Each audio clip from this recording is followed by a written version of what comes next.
Binigyan din ni Pangulong Ferdinand R. Marcos Jr. na dapat niyang maprotektahan ng kabataan laban sa mga karahasan at ibang banta at panganib. Ayon sa Pangulo, dapat maging ligtas na lugar ang mga eskwelahan at maging lugar ng pagkatuto at pag-abot ng kanilang pangarap. Nakatutok si Harley Valbuena. Kailangan maprotektahan ang ating mga kabataan. Maprotektahan laban sa karahasan. Maprotektahan laban sa kapabayaan. Maprotektahan laban sa panganib. Ito ang binigyang diin ni President Ferdinand R. Marcos Jr. matapos ang magkakasunod na trahedyang kinasangkutan ng kabataang Pilipino. Kabilang ang shooting incident sa isang high school sa Tacloban City at 2 insidente ng pananaksak sa ilang paaralan sa Cavite. Ayon sa mga paunang ulat, posibleng may kaugnayan sa bullying ang mga pangyayari. Isang bagay na kinakaharap ng maraming kabataan ngayon. Nagpapatuloy pa rin ang investigasyon.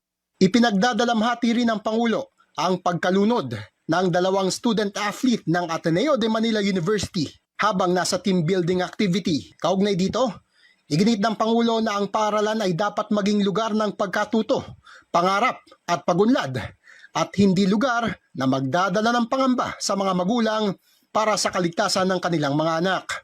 Kaya naman, inatasan ko ang ating mga ahensya sa edukasyon, kapulisan, kalusugan at lokal na pamahalaan na higit pang palakasin ang mga hakbang para sa kaligtasan ng mga mag-aaral sa buong bansa. Pero hindi anya sasapat ang pagkilos ng pamahalaan kung hindi magiging aktibo ang mga magulang at mga guro sa paggabay sa mga bata.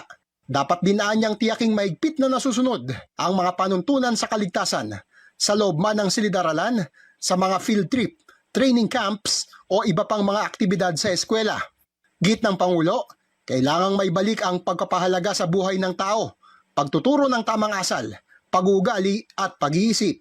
Sa bawat estudyanteng nanonood ngayon, mahalaga ang inyong buhay. Mahalaga ang inyong mga pinagdadaanan. At ang paghingi ng tulong ay hindi kailanman tanda ng kahinaan. Sa mga magulang naman, huwag maliitin ang halaga ng isang simpleng pag-uusap kasama ang inyong anak. Payo pa ng Pangulo sa mga magulang, may mga pagkakataong ang oras, atensyon at pangunawa ang pinakamahalagang proteksyong kanilang maibibigay sa kanilang mga anak.